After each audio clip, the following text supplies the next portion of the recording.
Jesus, em tua presença reunimos-nos aqui, contemplamos tua face e rendemos-nos aqui, pois um dia a sua morte trouxe vida a todos nós e nos deu completo acesso ao coração do Pai. O véu que separava já não separa mais. A luz que outrora apagada agora brilha e cada dia brilha mais. Só pra te adorar e fazer teu nome grande e te dar o louvor que é devido. Estamos nós aqui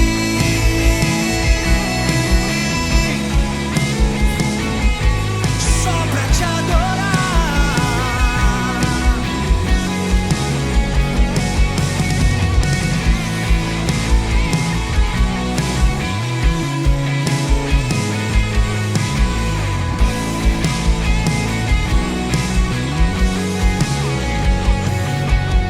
Jesus, em tua presença reunimos-nos aqui, contemplamos tua face e rendemos-nos a ti, pois um dia a tua morte trouxe vida a todos nós e nos deu completo acesso ao coração do Pai.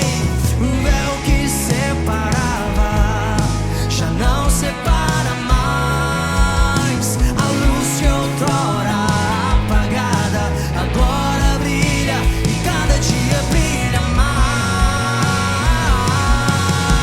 Só pra te adorar e fazer teu nome grande e te dar o louvor que é devido. Estamos nós aqui só pra te adorar, só pra te adorar e fazer teu nome grande e te dar o louvor que é devido. Estamos nós aqui.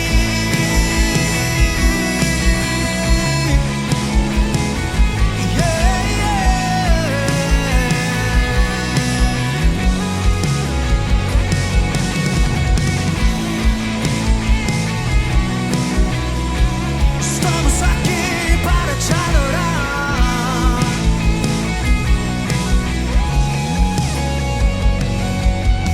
O véu que separava já não separa mais. A luz que outrora apagada agora brilha e cada dia brilha mais. Só pra te adorar e fazer teu nome grande e te dar o louvor que é devido.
Amém? Glória a Deus. Nós vamos falar rapidamente aqui sobre duas características do dizimista e ofertante fiel. Você já deve ter o seu envelope, mas se não tiver ainda, os irmãos já estão aqui, podem subir os corredores, se levantam uma de suas mãos e eles já vão entregar a você. Você tem a oportunidade também de estar fazendo o débito automático ou transferência pelo aplicativo. Daqui um pouco estará aí no telão o número da conta, tá bom? Ok. Duas características do ofertante dizimista fiel. Aprendendo aqui com Abraão em Gênesis 14, no versículo 18 a 23, vamos ver rapidamente aqui. Melquisedeque, rei de Salém, trouxe pão e vinho. Era sacerdote do Deus Altíssimo. Abençoou ele Abrão e disse: bendito seja Abrão pelo Deus Altíssimo que possui os céus e a terra, e bendito seja o Deus Altíssimo que entregou os teus adversários nas tuas mãos, e de tudo lhe deu Abrão o dízimo. Amém, gente? Eu vejo aqui a primeira coisa, a primeira característica, que o ofertante, o dizimista fiel, ele sabe onde ele vai entregar seu dízimo e a sua oferta.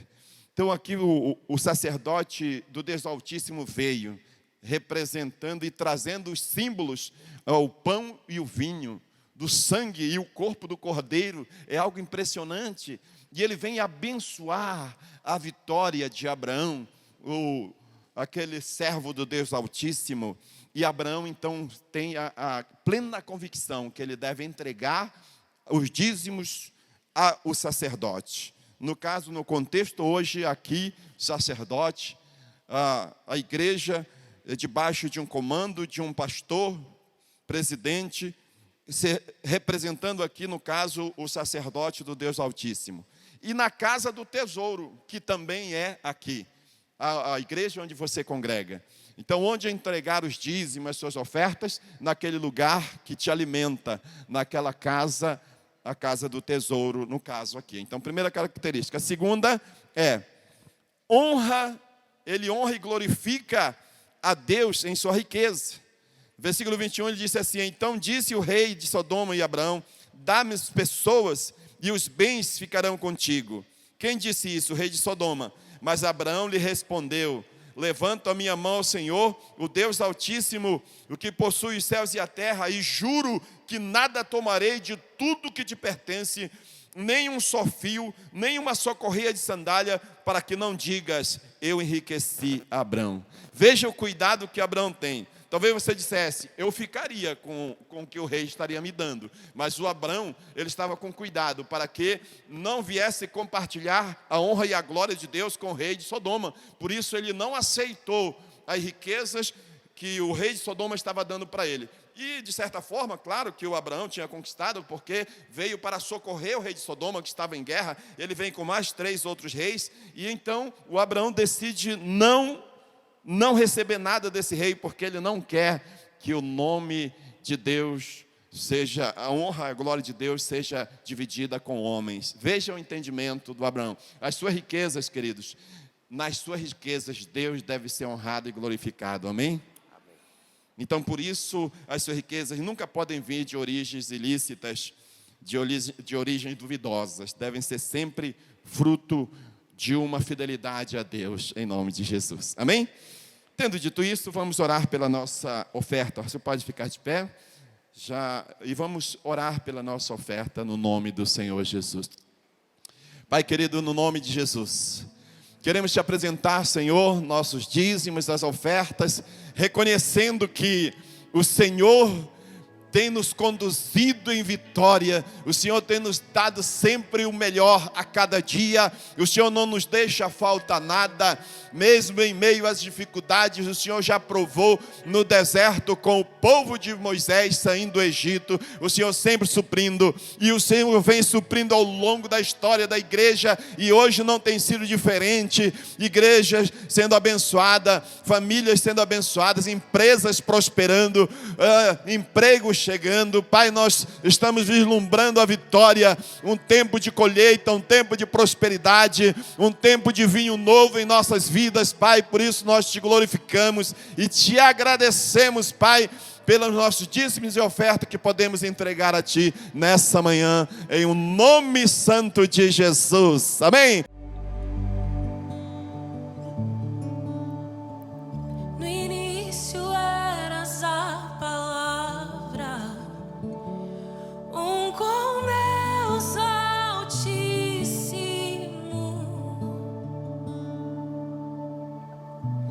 o mistério de Sua glória, Cristo em Ti se revelou.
Muito obrigado, pastor Elson.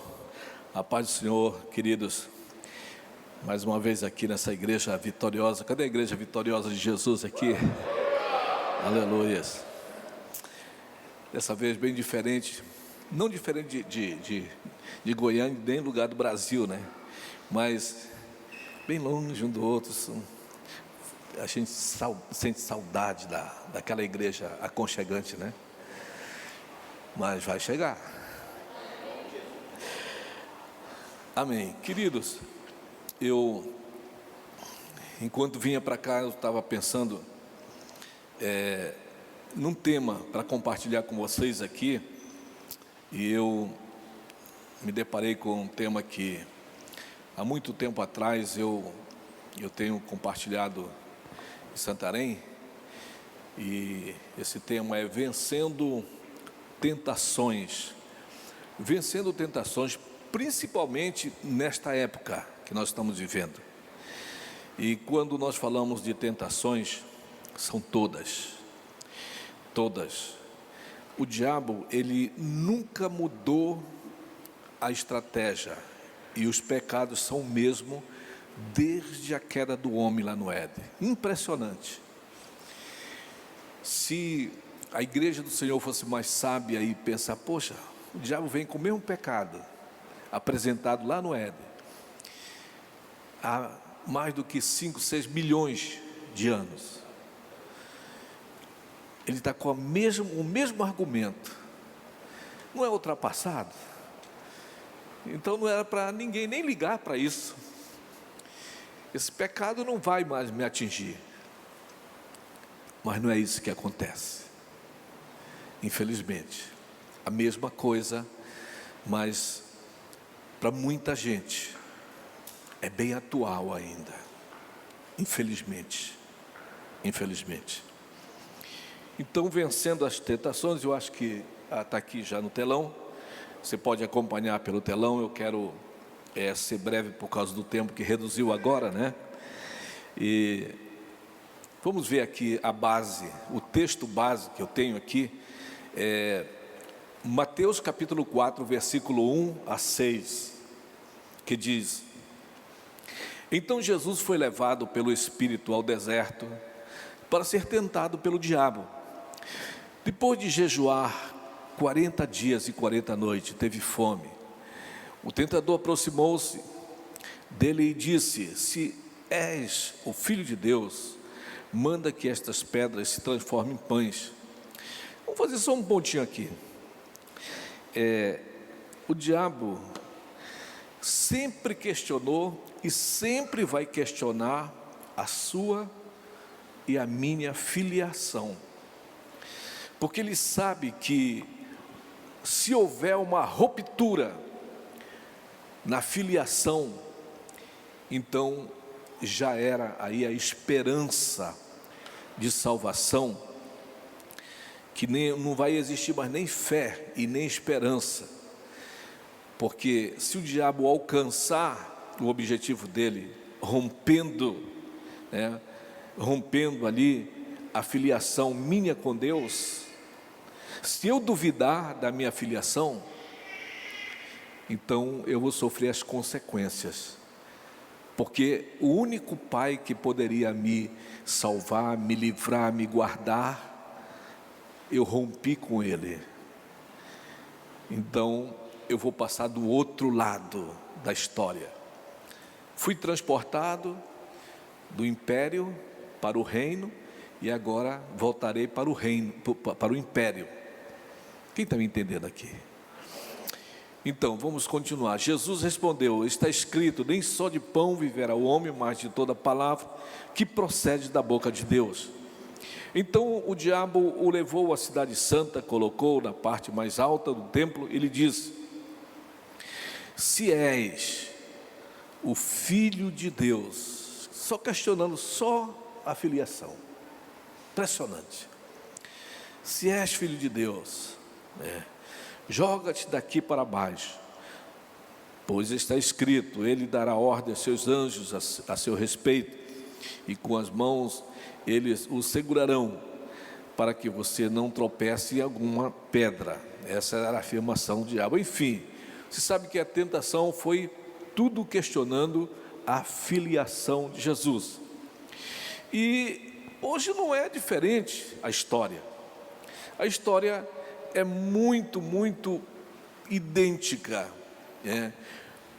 não são as mesmas perguntas, mas nós vivemos os momentos bem parecidos, e que chega um momento que a gente, lá no coração, às vezes nós não falamos, nem precisa falar, mas questionamos o porquê que está acontecendo isso. O porquê que está acontecendo isso. Os cristãos, eles pouco comentam sobre tentações. Porém, nós sabemos que isso é um fato. A tentação é um fato. Não se comenta, hoje se comenta muito sobre a vida vitoriosa, e isso é importante, para a gente crer dessa forma. Mas eu não posso crer numa vida vitoriosa se eu não passar pela prova da tentação. Eu preciso passar pela prova da tentação. E é através dela que podemos medir o nosso nível de espiritualidade.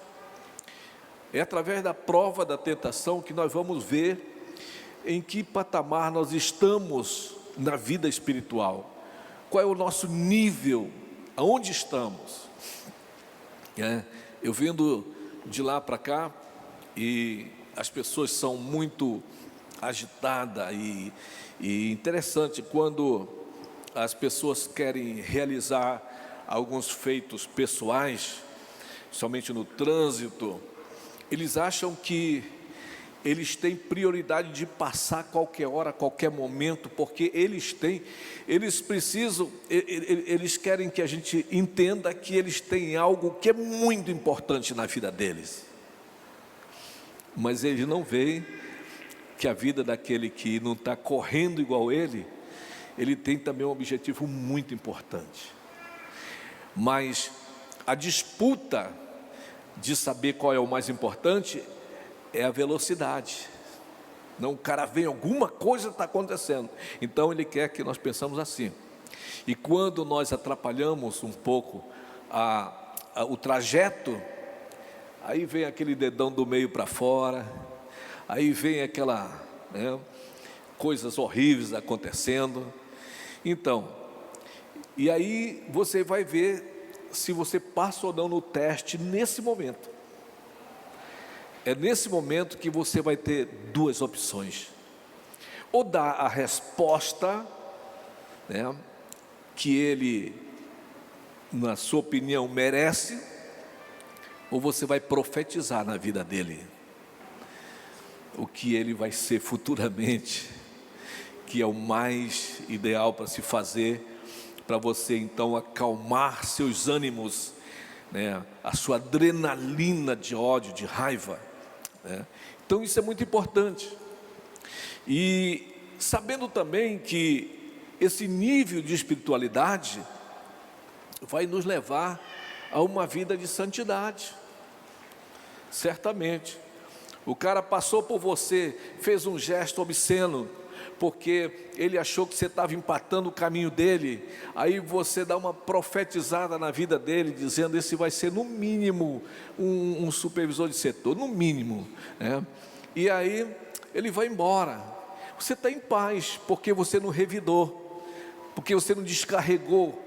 É sinal que se você não descarregou aquela adrenalina, aquela bateria velha que tem lá dentro, é porque você alcançou o nível mais alto. E você deu espaço para a santidade entrar ou continuar na sua vida. Quem está me entendendo aqui, gente? Isso é tremendo. Isso é tremendo. O problema é que muita gente não pensa assim. Agora, quando é que nós somos tentados? Como é que vêm essas tentações? A Bíblia mostra de diversas formas essa tentação. E muitos homens de Deus, olha, homens de Deus que foram chamados segundo o coração de Deus. Mas por quê? que foram chamados? Porque passaram nessa prova. Passaram nessa prova. Irmãos, eu fico assim muito... Eu fico assim muito admirado de ver muitos líderes que eles não medem constantemente, né, a sua, o seu nível de espiritualidade através dessas circunstâncias que aparecem diariamente na vida, dentro de casa, fora de casa. Eu fico assim abismado até com líderes muitas vezes. Eu vi cada relatório de líderes lá onde eu estou morando no momento, que eu fiquei impressionado que aquilo para nós, já não fazíamos aquilo quando nós éramos novos convertidos. Ninguém é perfeito, mas eu nasci num contexto onde eu vi uma família parecida com Jesus. E eu nasci debaixo daquilo, vendo e querendo aquilo para a minha vida, né?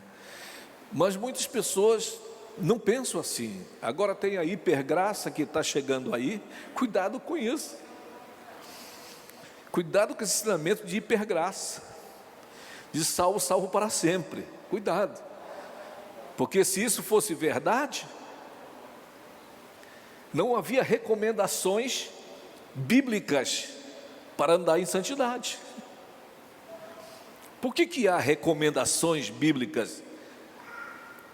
Porque elas são necessárias para a manutenção da nossa salvação, para continuar na presença de Deus. E você fala em salvação também, porque senão nós não tínhamos exemplo de pessoal que abandonaram a fé. Uma vez salvo, salvo para sempre. Cuidado com isso. Eu prefiro ser radical, de buscar o Senhor, porque de repente eu estou entrando numa canoa furada, e cuidar da minha vida espiritual. Quando é que somos tentados? Primeiro, após uma grande vitória.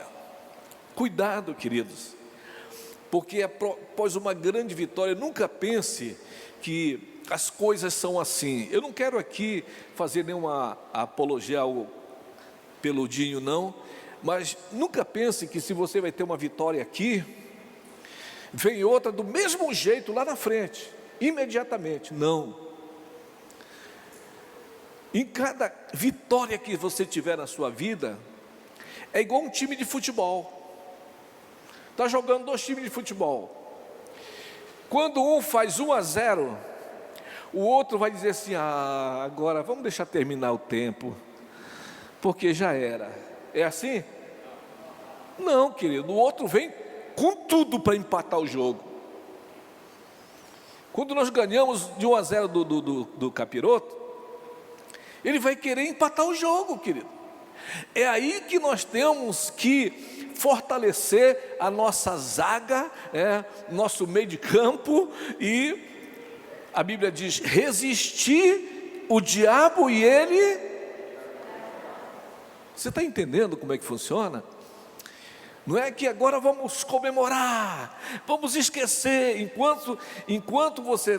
Lembra do Josué? O Josué achava que ia entrar na cidade de Ai com tanta facilidade. Ele falou corrido. Um exército imbatível de Deus saiu correndo do inimigo. Depois ele considerou, voltou de novo e ganhou a guerra com uma estratégia. A nossa vida, ela é adornada, ela tem que ser de estratégias. Nós temos que saber o seguinte: ganhamos a vitória aqui, vamos ficar um olho no peixe e outro no gato, continuar. E a vitória vem lá na frente, vem.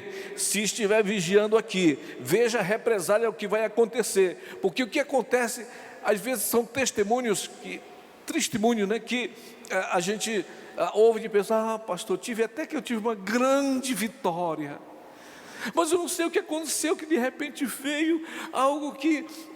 aquela vitória que eu tive caiu por terra.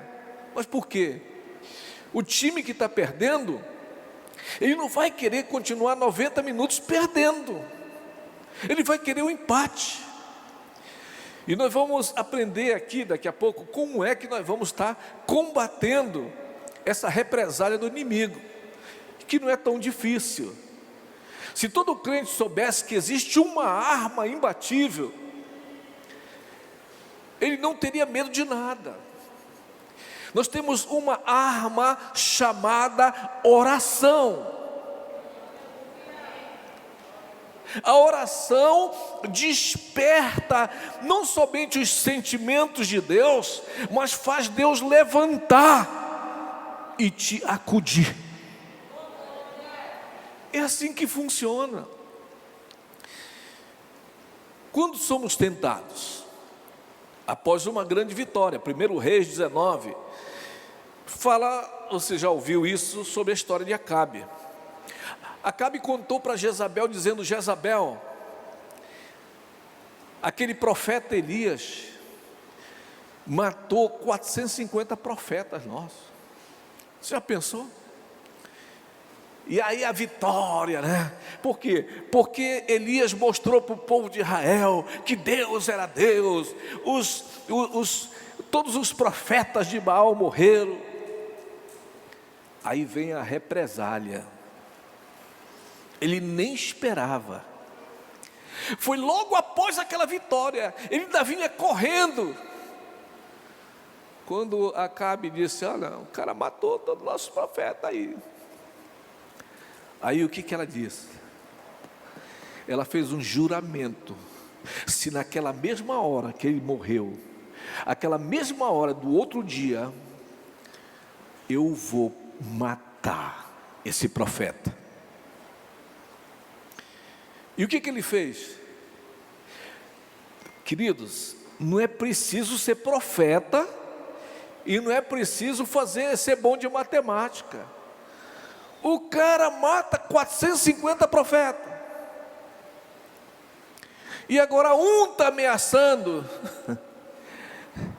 E a morte desses profetas e a presença de Deus foi manifesta através de todo o povo. Por que ele falou: Deus, da mesma forma que o Senhor nos protegeu desses deuses falsos, da mesma forma o Senhor vai me proteger dessa mulher. Mas não foi isso que aconteceu. Ele partiu para o meio do deserto, deixou o seu moço e caiu em depressão. Deus me mata. Ele não queria morrer. Se quisesse morrer, ficava com a mulher que queria matar ele. Então, queridos, nós temos que entender isso. A nossa vida é confinada a vitória após vitória, sim, se nós estivermos atentos para o adversário. Aí você vai ter vitória após vitória. Quando é que somos tentados? Esse foi tentado após uma grande vitória. Logo após foi tentado. Qual é a outra forma? No final de um tempo de consagração. Queridos, eu venho consagrando a minha, desde novo convertido. E quando eu saía de um jejum, o meu primeiro teste era da minha própria casa. A gente chega de um jejum de 7 dias sem água. Agora eu vou lá, a gente pensa no culto, chega em casa. Se você não está amarrando o capeta, não entra lá em casa. Deixa a mulher legal lá, deixa os filhos legal lá, deixa todo mundo jóia lá no nome de Jesus. De repente você nem imagina, cheio daquele óleo. Aí um desentendimento do cônjuge ali. Aquilo pode cair por terra, aqueles 7 dias lá, se você não resistir à tentação que está naquele momento. Ela pode começar dentro da sua casa. Aí vem os pensamentos: se eu soubesse, eu fazia logo 14 para não voltar aqui. Eu estou falando do marido que sai para jejuar, mas vice-versa, irmão, você também. Esteja preparado, porque você vem cheio do óleo, e alguém quer furar a vasilha do óleo para sair o óleo que está sobre ti, cheio da unção. Pode acontecer no trabalho, pode acontecer dentro de casa, pode acontecer dentro da igreja. Ana estava cheia do óleo, e o sacerdote falou que ela estava de pileque, bêbada, mas ela preservou o óleo dela. Ela não deixou a vasilha furar e cair aquele óleo. Depois que ele falou que ela estava bêbada, aquela mulher ainda disse assim: meu senhor. O sacerdote ainda era senhor dela. A tua serva ainda era serva dele. É assim que te dá tapa sem braço. É se humilhando. É se humilhando. E o que ela fez? Alcançou o objetivo dela. Teve vitória. Jesus não foi difícil ganhar do diabo. Ele foi levado pelo Espírito para o deserto, tentado pelo diabo. Depois de jejuar 40 dias, depois que terminou os 40 dias, o diabo diz assim: não foi no meio da jornada não. No meio da jornada era guerra para cá, guerra para ali, era oração para cá. Terminou o período, pronto, agora vou descansar? Não. Vou para onde eu tenho que ir, mas vou continuar com a espada afiada. Porque é no meio de uma grande vitória que muitas vezes o capeta vem e quer tirar tudo aquilo. E como eu falei, ele toca na filiação de Deus. Se tu és filho de Deus, se tu és filho, queridos, quantas vezes você até não falou assim, tentou se blindar. A doença não entra na minha casa, sou filho de Deus, está lacrado. De repente, pelo um descuido, por uma falta de sabedoria, entrou. Aí o diabo, ele vai chegar aqui e vai dizer: escuta, teu pai te deixou só no deserto? Assim que é teu pai não te deu a vitória disso, tu continua servindo. Teu pai te deixou sem comida?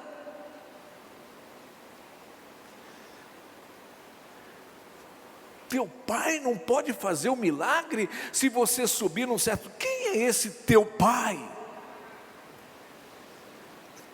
E muitos crentes caem nesse questionamento, querido. Por que, Deus? Continua indo na igreja, porque tem medo de ir para o inferno.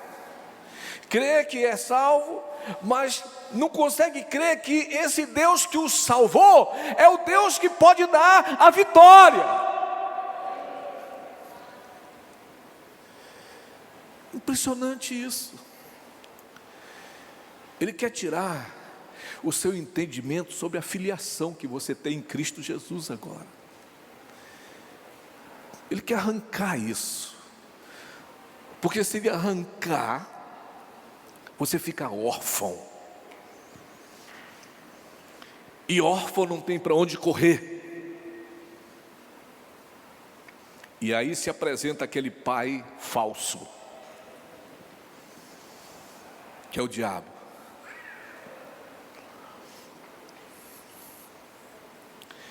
Qual é outro tempo? Em tempo de ociosidade. O que é isso? O tempo que você fica guardado, quarentena. Está lá, na quarentena, guardado.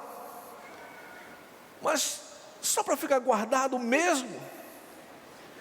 ou para ficar mais assustado, assistindo televisão, dizendo morreu 500, morreu 1000, morreu 100 mil. Ai, é para isso que eu estou guardado.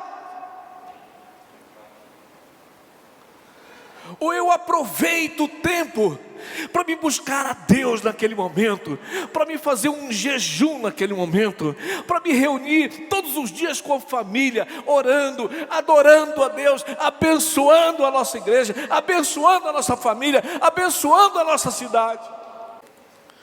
Davi não fez isso. Ele sai lá para a varanda e ele fica na quarentena dele, até que o palácio era mais alto do que a casa dos moradores, e ele olha uma cena.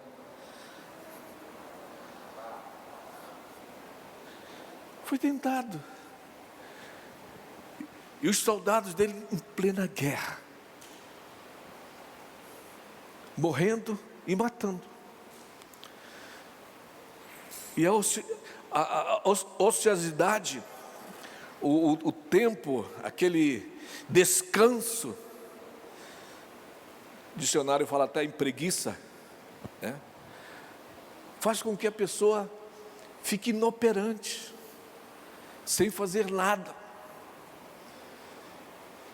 E sendo que é o melhor momento para você adquirir vídeos de palavra de fé, naquele telão, para eliminar o plim-plim dali, e colocar palavra de fé, chamar a família e ficar ouvindo palavra de fé o dia todo. Não vou sair, não posso sair, estou de grupo de risco, então eu vou buscar o meu Senhor, eu vou ouvir a palavra de Deus, eu vou meditar na palavra de Deus. É isso, querido. Quando eu começo a não fazer nada na vida, a maior alegria de um funcionário, seja público, seja privado, é um dia ele se aposentar. Já perguntei para vários, por quê? Não, aí eu não vou fazer mais nada, né? A pior coisa do ser humano é ele parar de fazer coisas, porque muitas coisas vão acontecer negativas na vida dele. Ele vai adoecer sem fazer nada, vai contrair doenças sem fazer nada, porque nós fomos criados para fazer coisas. Não sou nada contra de quem quer se aposentar. Eu sou aposentado, mas não trabalhei, não parei de trabalhar. Estou trabalhando, estou dedicando a minha vida, continuo no reino de Deus. Eu tenho pessoas lá, vai estar chegando mais gente que está se aposentando pelo correio, outro pela polícia, e estão indo lá trabalhando como tempo integral. Que coisa linda! A pior coisa é a gente não fazer nada na vida, mas não quero mais nada. Não quero nada, aí fica lá, vai jogar dominó lá debaixo da acácia, né? E fica aquela vida sem graça.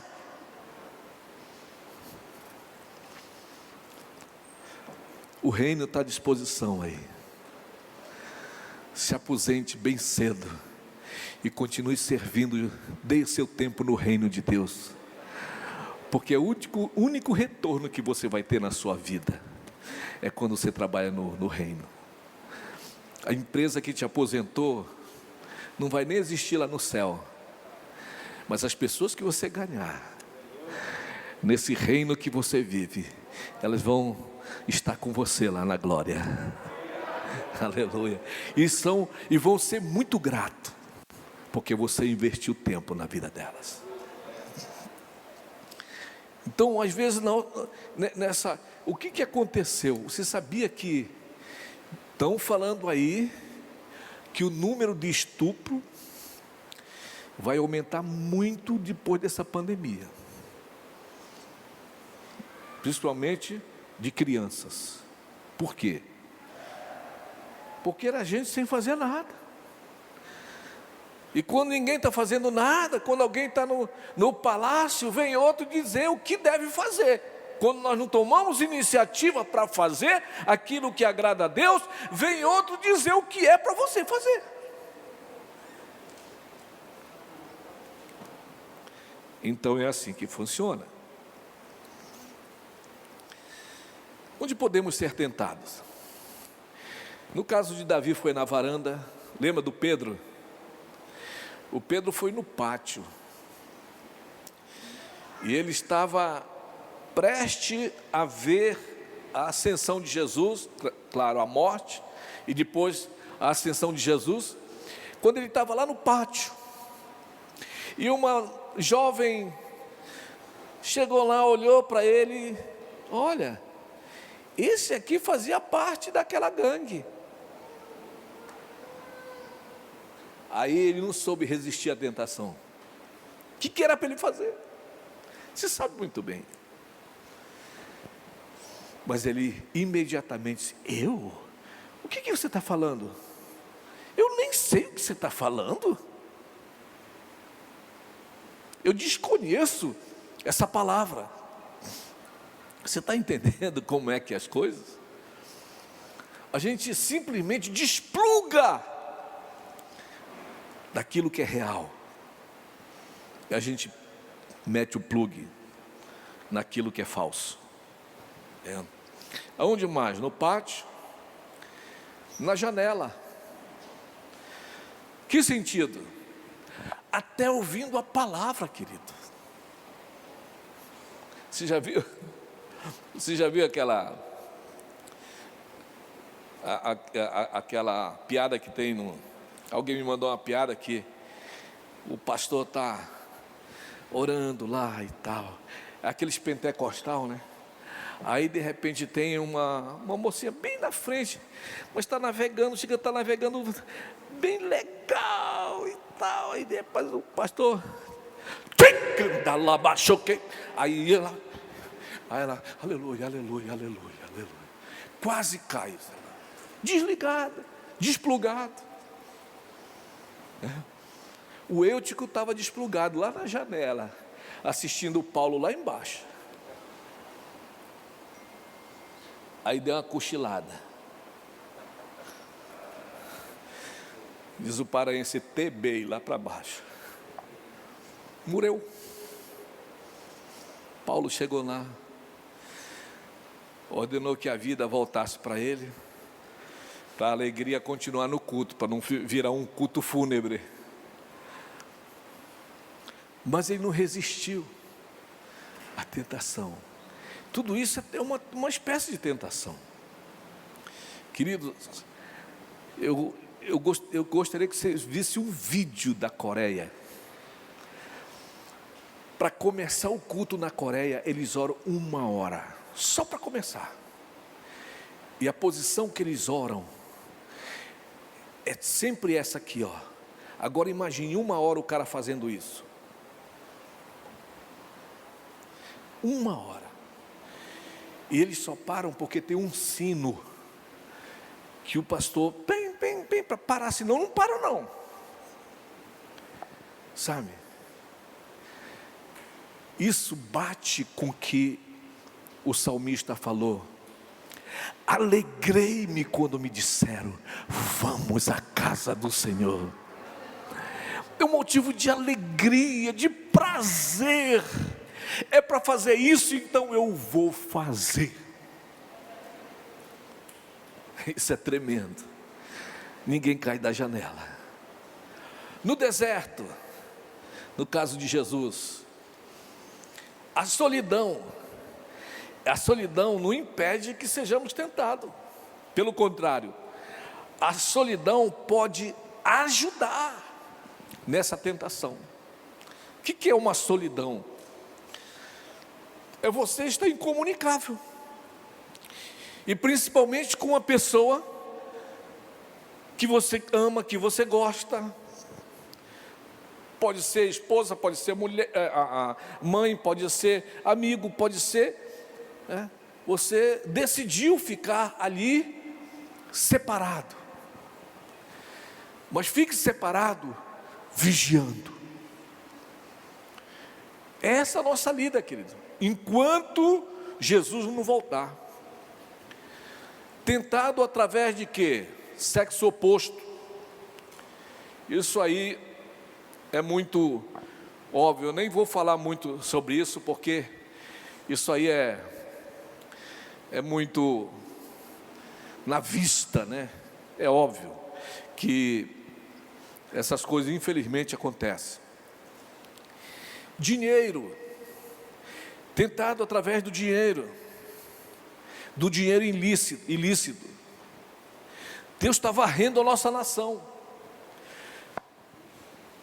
Nós estamos ficando admirados do que está acontecendo, porque estamos descobrindo que até pastores evangélicos entrava no toma lá e dá cá na época de eleição, queridos.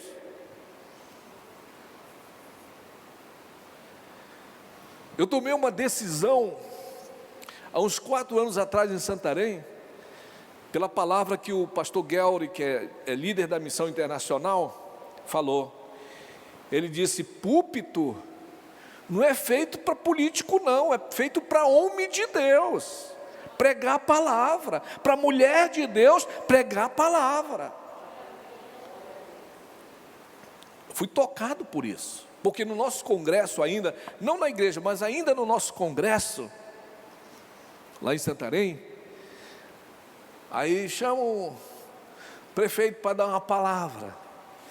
Depois daquilo, tinha um prefeito lá que pensava que ele ia subir. Eu lá, não, fica aí, nós vamos orar daqui. Põe tudo as suas, olha essas mãos ungidas aí, tudo para cima do prefeito lá embaixo. Ele ficou lá embaixo. Nos últimos congressos que eu fiz, nos 2 últimos, ele ficou lá embaixo. E nós oramos a igreja. Aqui subi aqui para mostrar que motivação é essa? De abençoar ele mesmo ou por detrás dos panos para incitar a igreja a votar naquele homem? Motivação do coração, querido. Você fala, mas a igreja não pode se envolver? O pastor tem obrigação. O pastor tem obrigação, sem vínculo nenhum com nenhum político, de ensinar a igreja a saber, a escolher de uma forma muito minuciosa quem deve, quem não deve estar ali, sem troca de nada. É assim que funciona. Mas eu vejo que o nosso país está tomado. Você vai pegar uma carteira, uma carta de licença para automóvel. Tem gente que diz assim, você quer esperar ou você quer agora? Por que o cara fala assim? Porque tem um jeitinho, que é agora, então molha a mão do guarda aí. Isso é corrupção. A igreja do Senhor é a primeira a rejeitar, no nome de Jesus, aquilo que não agrada os olhos do Senhor, aquilo que vai estragar a tua santidade, que vai estragar a tua vida com Deus, que vai estragar o teu caráter.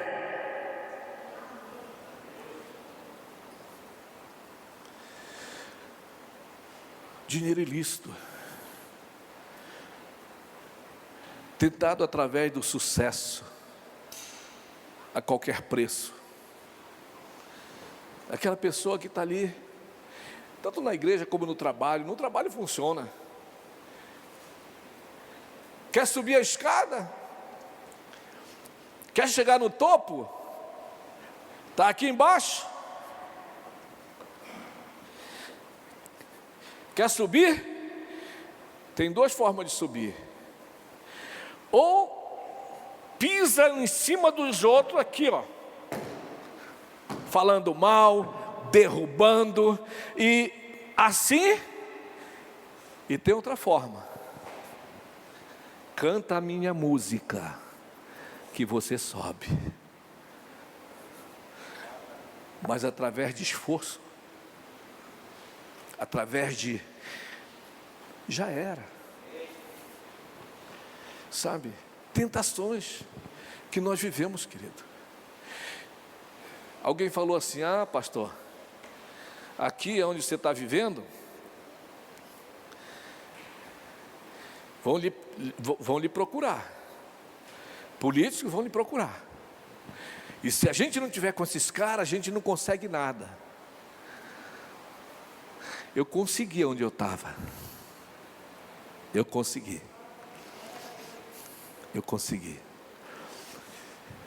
e aonde eu tiver, o princípio não vai mudar. O princípio da palavra está acima da cultura da cidade.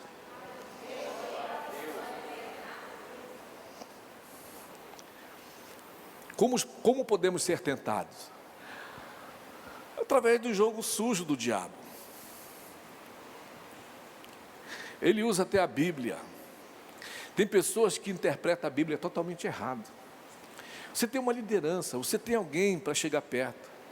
Você viu aquela vergonha numa emissora aí que levaram para um programa muito, na época, muito usado, que o pastor leu um texto para possuir uma outra mulher que não era dele.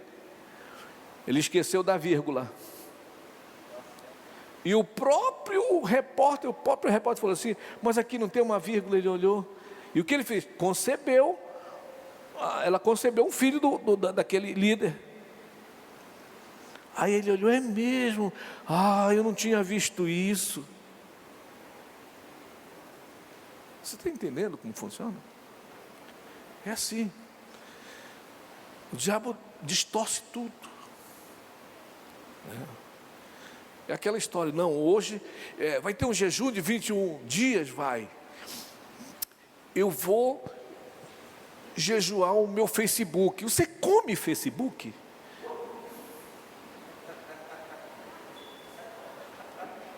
É abstinência de alimento, querido.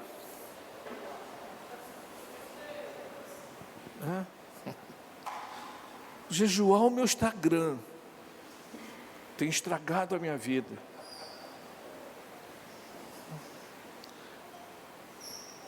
É algo, é alimento.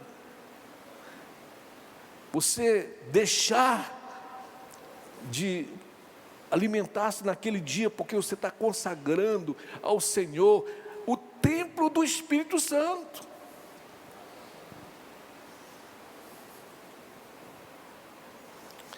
Ele quer atingir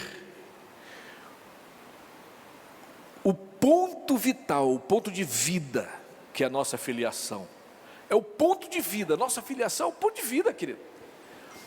Você é vitorioso porque você é filho de Deus. Você é vitorioso porque Ele te deu a salvação, você vai para o céu. Você é vitorioso porque para filho Ele dá herança. Você é herdeiro, é co-herdeiro com Ele. Pela filiação você é tudo. E o diabo sabendo disso. Uma vez eu falei assim: quem é mais tentado dentro de uma igreja? Aí um bocado de voz: o pastor. Não é o pastor. Não é o pastor. Sabe quem é? É esse aqui, ó. É aquele lá. São os mais tentados na igreja. Por quê? Porque o diabo entende que foi eles que roubaram a posição do diabo lá no céu. O diabo não pregava. O diabo era ministro de louvor. E agora quando ele vê os levitas cantando, ele fala: bando de ladrão, eu vou atacar vocês. Você está entendendo? Você não vai correr atrás de uma pessoa que não te roubou. Você vai correr atrás de uma pessoa que levou o teu celular, que você sabe quem é. Aí você corre atrás ou então vai lá na polícia. Esse cara pode estar armado. Mas o diabo corre atrás de quem roubou a posição dele. E não foi roubada, ele perdeu e Deus agraciou a sua igreja. Mas ele subentende que foi roubada dele. Mas não foi. É por isso que no louvor, numa adoração, ele olha. Aí você já viu figuras de anjos na adoração. protegendo. Porque o diabo vem para fulminar quem roubou diretamente, que não foi, eu digo roubou essa coisa, mas não é que ele roubou, Deus deu para eles, mas ele entende que ele foi violado, né, por nós. Você viu, alguém me contou a história de um pastor que era muito generoso, uma família, e tinha um rapaz que morava com ele. Aí o rapaz veio, matou o pedreiro lá, porque se viu violado. O pastor ele viu que o pastor tinha, assim, amor, e pegava generosidade para aquela pessoa mais humilde. Aí o que o diabo fez? Fez com que aquele rapaz ficasse com ciúme e matasse. Essa é a história que eu soube. O diabo não é diferente. Só Deus que é poder, amor, alegria. O diabo é ira, é raiva, é ódio. Entenda isso. Ele tenta lançar dúvidas usando circunstâncias. Tem pessoas que nem oram a Deus e faz alguma coisa na vida e olha, rapaz, deu errado. O que deu errado? Deus. O Senhor prometeu. Muitas vezes Deus não estava nem naquela história. As nossas emoções, aquela ânsia de possuir aquilo, foi maior do que a visão de Deus. Deus não estava naquela história.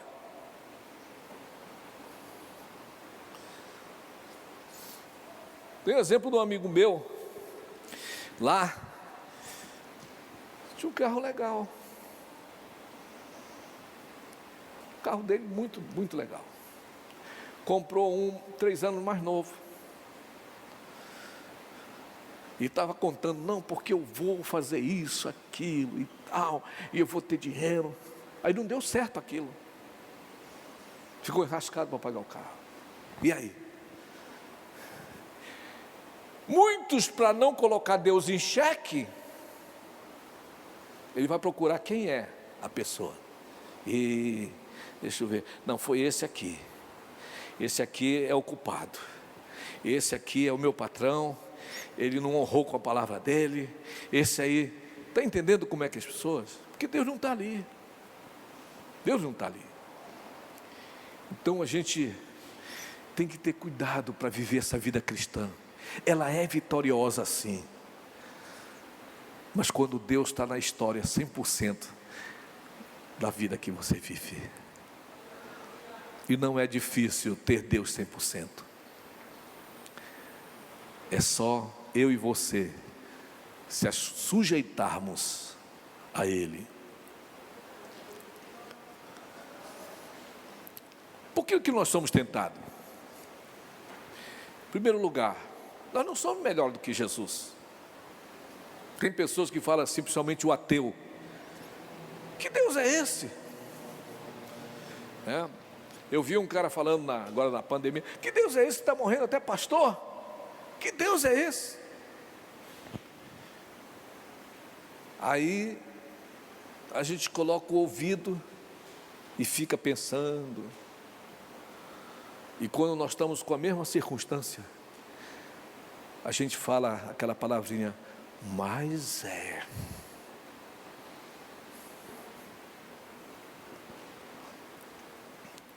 Primeiro, porque nós não somos melhores do que Jesus. Jesus foi tentado.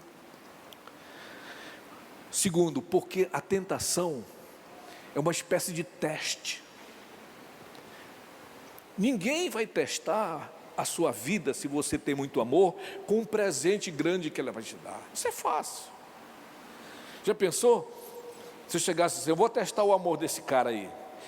Ele gosta de uma BMW. Eu vou comprar uma BMW, vou dar para ele. Aí ficava olhando para ele. O que ele ia fazer?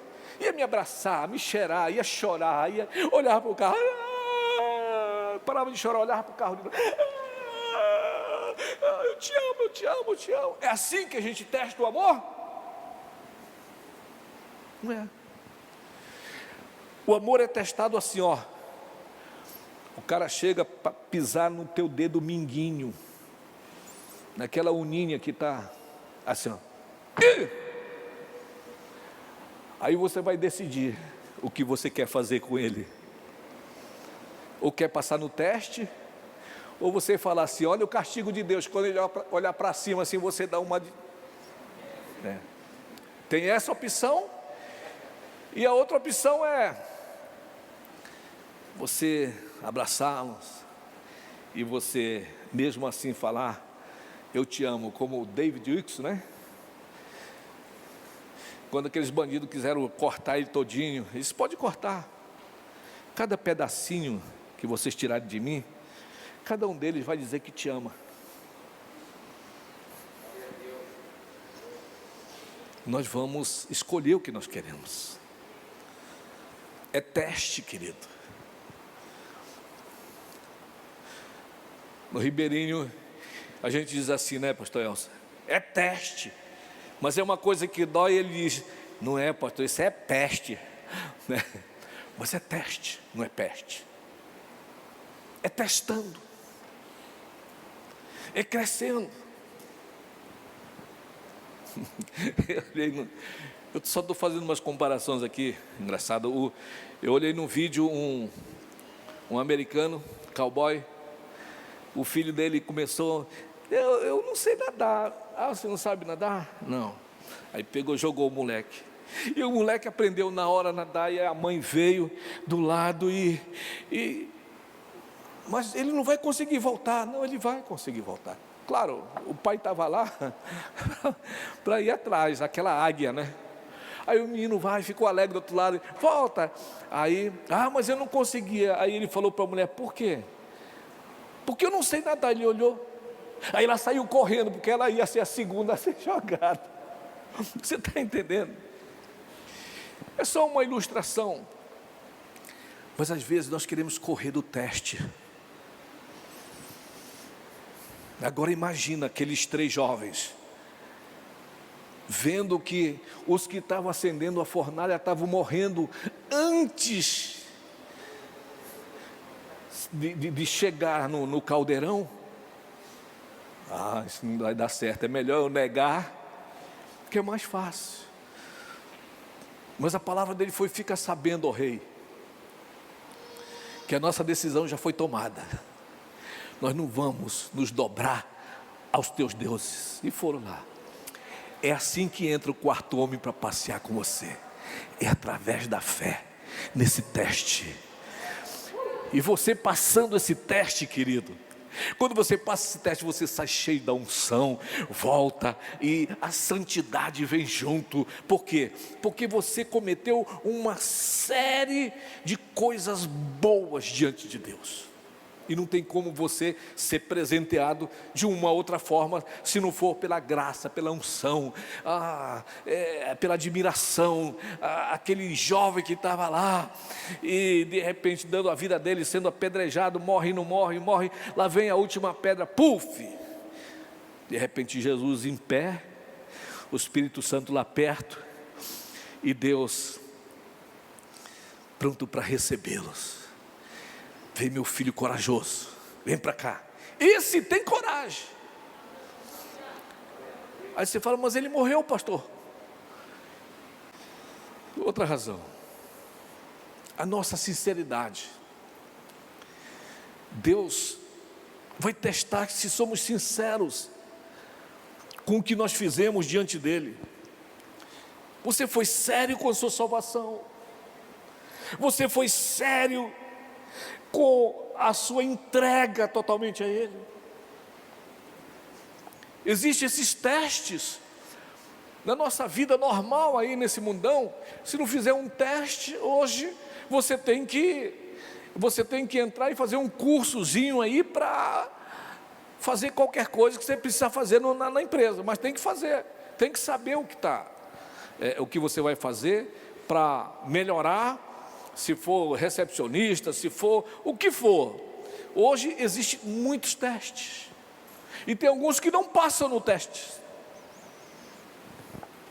Tem alguns que não passam. Para ver a nossa sinceridade. O teste da sinceridade. O teste da fé. O teste da fé. Pela graça de Deus. Eu estou nesse grupo de risco, 63 turbinado.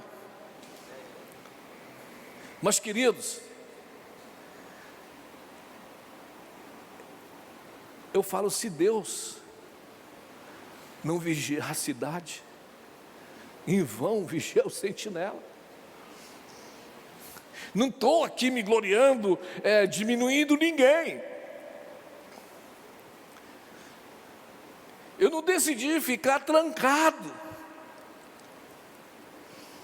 Eu tenho ido na igreja, tenho pregado menos, fazer uma conferência agora em BH, que eu nem conheço, nem sei como estava lá o negócio.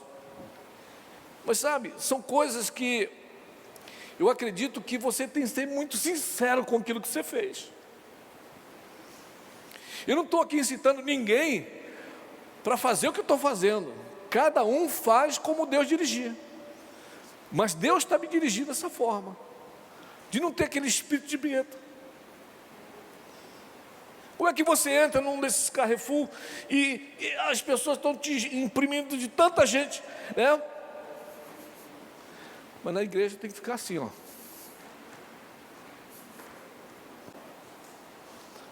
A paciência é testada no momento em que você está numa fila muito gigante. Aí quando chega bem na perto da fila, aí diz assim, olha, vem só amanhã, porque acabou o expediente. Você tem duas opções. Ou você pula igual siri na lata, ou você faz igual o trigo. Quando o vento dá no trigo, o trigo se dobra, porque o vento está passando. Ou faz igual o joio.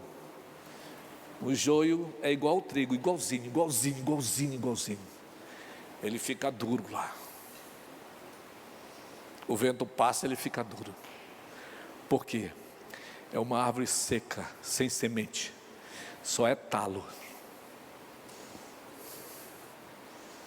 A semente do joio é consumida pelo que tem dentro do caule, então aquilo faz flexível.